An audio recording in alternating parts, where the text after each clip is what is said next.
தியாகராஜர் திருக்கோவில் திருவாரூர் அழகிய பெரிய திருக்கோவில் இது. இங்கே இந்திரனிடம் பெற்ற மூலவர் இங்கே வீற்றிருக்கிறார். அந்த மூலவரைத்தான் இப்பொழுது நீங்கள் தரிசித்து கொண்டிருக்கிறீர்கள்.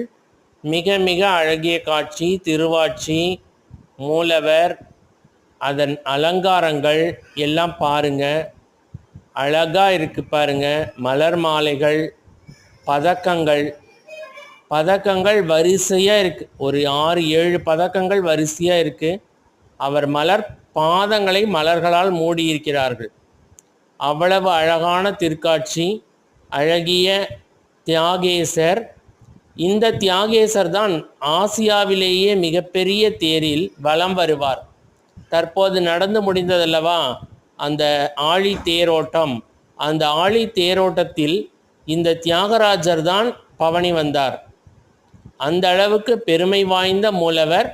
இந்திரனால் முசுகுந்த சக்கரவர்த்திக்கு வழங்கப்பட்ட விக்கிரகம் இது. இங்கே மூலவர் லிங்க வடிவில் இருக்கிறார். தாயார் சன்னதியும் உண்டு, அம்பாள் சன்னதியும் உண்டு. மிகப்பெரிய கோவில், மிகப்பெரிய தீர்த்த குளம் கடல் மாதிரி இருக்கும்.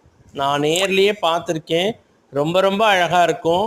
அதில் அம்பாள் சன்னதியில் இன்னொரு விசேஷம் என்ன அப்படின்னா, சுவர் முழுக்க சித்திரங்கள்.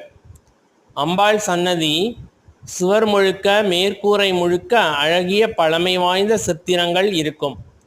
அது மாதிரி ஒரு சித்திர மண்டபமும் உண்டு. அந்த சித்திர மண்டபத்தில் அழகிய பழங்கால ஓவியங்கள் வரையப்பட்டு உள்ளன. அவற்றை இப்பொழுது எப்படி பாதுகாத்து கொண்டிருக்கிறார்கள் என்பதை பக்தர்கள் போய் பார்வையிடவும் இங்கே கமெண்ட் பண்ணுங்க.